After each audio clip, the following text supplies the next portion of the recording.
पहिलं प्रेम म्हणजे न विसरता येणारी आठवण. मित्रांनो, लग्न न करता एकाच छताखाली मुलगा आणि मुलगी एकत्र राहतात, त्याला आजची पिढी लिव्ह इन म्हणते. पण समजा जर आपल्या आजी आजोबांचं प्रेम असेल आणि ते प्रेम आता त्यांच्या आयुष्यात परत आलं, तर ते काय करतील? इथूनच पुढची स्टोरी सुरू होते. नमस्कार मित्रांनो, मी तुमचा दोस्त आणि फिल्मी होस्ट सागर तुमचं स्वागत करतो लोकमत फिल्मीवर. मित्रांनो, सध्या सोशल मीडिया आणि थिएटरमध्ये एकच चित्रपटाची तुफान चर्चा सुरू आहे, ती म्हणजे दिग्दर्शिका मयुरा प्रधान यांच्या तुला पाहता सिनेमाची. महाराष्ट्राचा लाडका गायक नचिकेत लेले आता थेट हिरोच्या भूमिकेत समोर आलाय. सोबतीला आहे मानसी पाटील. पण खरी हवा कोणाची आहे माहितीये? सतीश पुळेकर आणि इला भाटे आणि बऱ्याच वर्षांनंतर कमबॅक करणाऱ्या आपल्या लाडक्या निशिगंधा वाड यांची. हा चित्रपट तुमचे कष्टाचे पैसे वसूल करतोय की फक्त उपदेशाचे डोस पाजतोय? चला पाहूया. आज आपण या सिनेमाचा असा काही पंचनामा करणार आहोत की ऐकून तुम्ही सुद्धा म्हणाल कडक. चला सविस्तर बोलूया. पण त्याआधी लोकमत फिल्मीला सबस्क्राईब केलं नसाल तर सबस्क्राईब करायला विसरू नका, कारण इथे साखर पेरणी नाही तर थेट गोळी मीठ. मला माफ कर. अजून एक गोष्ट तुझ्यापासून लपवली. कथेविषयी सांगतो तर ही गोष्ट आहे सागर आणि तन्वीची. म्हणजे नचिकेत लेलेने सागरची भूमिका साकारली आणि मानसीने तन्वीची भूमिका. सागर हा एक आजच्या काळातील धडपडणारा म्युझिक कंपोजर आहे, ज्याला इंडस्ट्रीत स्वतःचं नाणं वाजवायचंय. आणि तन्वी ही अगदी स्वातंत्र्य, प्रॅक्टिकल आणि मॉडर्न विचाराची मुलगी आहे. दोघं प्रेमात पडतात, पण थेट लग्न न करता एकमेकांना समजून घेण्यासाठी लिव्ह इन मध्ये राहू लागतात. इथेच दिग्दर्शकाने आजच्या पिढीची नस पकडली. पण खरी गंमत पुढे आहे बॉस. या दोन जोडप्यांच्या घरात जेव्हा जुनी पिढी एंट्री घेते, म्हणजे सतीश पुळेकर आणि इला भाटे, जे 1970च्या दशकातले विचार घेऊन जगतायत. एका बाजूला आजच्या 2026चा मॉडर्न काळ, जिथे माझी स्पेस, माझं स्वातंत्र्य महत्वाचं आहे, आणि दुसऱ्या बाजूला आपली जुनी कौटुंबिक मूल्य. या दोन पिढ्यांच्या मध्ये अडकलेली बिचारी आई म्हणजे निशिगंधा वाड. हा जनरेशन गॅप आणि त्यामुळे घरात लागणारी आग मयुरा प्रधान यांनी पडद्यावरती खूप सुंदररित्या मांडली. विचार करा, जेव्हा एकाच घरात दोन टोकांचे विचार एकत्र येतात तेव्हा इगो कसा क्लॅश होतो, नात्यांची कशी दहीहंडी होते, हे पाहणं फार रंजक.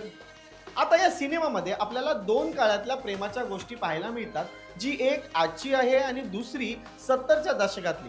प्रेम म्हणजे नेमकं काय, प्रेमाचं आपल्या आयुष्यात महत्त्व काय, प्रेमाला दिलेल्या शब्दाचं महत्त्व काय, हे या चित्रपटात आपल्याला प्रकर्षाने पाहायला मिळतं. विशेष म्हणजे प्रेमाची एक वेगळी व्याख्या सांगणारा हा सिनेमा आहे असं मला तरी वाटतं. कारण आपण हीर रांझा, लैला मजनू यांची जर गोष्ट जितक्या रंजकतेने ऐकतो, तर ही गोष्ट सुद्धा तितकीच रंजक आहे, यात काही शंका नाही. आता वळूया अभिनयाच्या गाड्याकडे. मित्रांनो, सगळ्यात आधी बोलूया नचिकेत लेलेबद्दल. आपण त्याला अनेक रिएलिटी शोच्या माध्यमातून गाताना पाहिले, पण पहिल्यांदा सिनेमात त्याने एका महत्वाकांक्षी तरुणाचा रोल खूप प्रामाणिकरित्या केलाय. जेव्हा तो गाणी कंपोज करतो, तो त्याचा अभिनय खूप रिअल वाटतो. मानसी पाटीलनेही त्याला कडक टक्कर दिली. स्पेशली आजच्या मुलींना तिचं पात्र खूप जवळचं वाटेल. पण मित्रांनो, खरे मार्क कोण घेऊन गेले माहितीये? आपले ज्येष्ठ कलाकार सतीश पुळेकर आणि इला भाटे. स्क्रीनवर या दोन दिग्गजांना पाहणं म्हणजेच पैशांची 100% वसूल आहे मित्रांनो. ते जुन्या विचारांची आजी आजोबा ज्या पद्धतीने टोमणे मारतात ना, ते ऐकून थिएटरमध्ये हसा पिकतो. त्याचबरोबर पल्लवी अजय हिने इला भाटे यांच्या तरुणपणीच्या आरूची भूमिका साकारली आहे. त्या काळातली भूमिका साकारताना तिने तिच्या अभिनयाचे 9 रस अचूकपणे पसरवलेले. निशिगंधा वाड यांचं कमबॅक, काय तो सोजवळपणा आणि काय तो अभिनय, तुम्हाला काय सांगू. बऱ्याच वर्षानंतर त्या पडद्यावर आपल्याला जरी दिसत असल्या तरी त्यांचा दरारा आजही कायम आहे. मुलीच्या आणि सासू सासऱ्यांच्या वादात होणारी एक आईची घुसमट त्यांनी ज्या ताकदीने दाखवली आहे ना, तिथे दिग्दर्शकाला फुल मार्क्स द्यावेसे वाटतं. आनंद काळे यांचा अभिनय अगदी समतोल सांभाळत पार पाडताना आपल्याला दिसतो. तर विशेष कौतुक दीपाली विचारे यांचं करावंसं वाटतं, कारण आतापर्यंत अनेक चित्रपटांसाठी त्यांनी कोरिओग्राफी केली आहे, कोरिओग्राफर म्हणून काम केलंय. पण त्यांचं हे पहिलं काम अभिनयाचं पाहताना असं कुठेच वाटत नाही की त्या कसलेल्या अभिनेत्री नाहीयेत. आता बोलूया या सिनेमाच्या सर्वात मोठ्या जमेच्या बाजूबद्दल, म्हणजे तांत्रिक बाजूबद्दल, ज्यामुळे हा सिनेमा व्हायरल होतोय. ते म्हणजे संगीत. चित्रपटाचं नाव जर तुला पाहता असेल तर संगीत कडक असायलाच हवं आणि आपली रोहन रोहनची जोडी जेव्हा एकत्र येते तेव्हा जादू तर होणारच.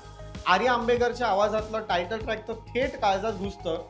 यात भर अजून आहे ती म्हणजे सोनू निगम यांच्या गाण्याची, जे आपल्याला अजून रोमॅन्टिक मोडमध्ये घेऊन जातं. गाणी आधीच रीलवर ट्रेंडिंग आहेत आणि थिएटरमध्ये मोठ्या स्क्रीनवर ती गाणी पाहताना ऐकताना एक वेगळाच अनुभव येतो. या सिनेमाची गाणी सुद्धा फार मंदार चोडकरने छान लिहिलेली आहेत.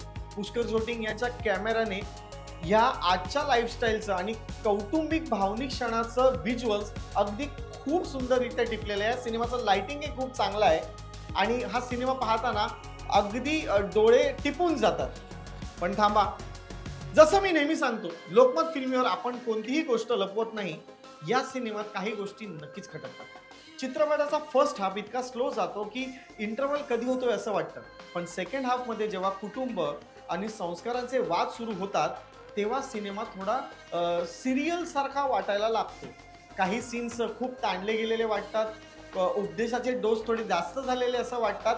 दिग्दर्शिका मयुरा प्रधान यांनी हा विषय खूप चांगल्या रीतीने हाताळलाय, पण जर एडिटरने सेकंड हाफला काही मिनिटांची कात्री लावली असती ना तर हा सिनेमा अजून जास्त खिळवून ठेवणारा झाला असता असं मला वाटतं. आजच्या अत्यंत प्रॅक्टिकल पिढीला कौटुंबिक ड्रामा कदाचित थोडा जुन्या धाटणीचा वाटू शकतो. तर मग फायनल निकाल काय आहे मित्रांनो? तुला बा आता थिएटरमध्ये जाऊन बघावा की नाही, तुमचे पैसे वसूल होणार की नाही? तर माझं उत्तर आहे होय, तुमचे पैसे नक्कीच वसूल होतील आणि हा सिनेमा थिएटरमध्ये तुम्ही जाऊन बघितलाच पाहिजे. जर तुम्हाला कुटुंबासोबत आई वडिलांसोबत बसून पाहता येईल असा एक सुसंस्कृत चांगला संदेश देणारा आणि गोड गाणी असलेला सिनेमा पाहायचा असेल तर तुला पाहता नक्की जाऊन बघा. आजच्या पिढीने आणि पालकांनी हा सिनेमा एकत्र बसून बघायला हवा.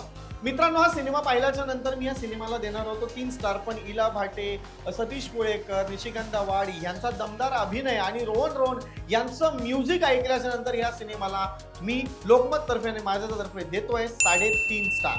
आणि आता सगळ्यात महत्त्वाचा प्रश्न तुमच्यासाठी, आजच्या काळात लिव्ह इन रिलेशनशिप योग्य आहे की अयोग्य? तुमचे विचार काय आहेत मला खाली कॉमेंट बॉक्समध्ये नक्की कळवा, जिथे राडा झाला पाहिजे. व्हिडिओ आवडला असेल तर लाईक करायला विसरू नका, मित्रांसोबत शेअर करा आणि अशाच रोखोक आणि क्लिअर क्रिस्टल ट्रान्सपरंट रिव्ह्यू पाहण्यासाठी पाहत राहा लोकमत फिल्मी. जय हिंद, जय महाराष्ट्र.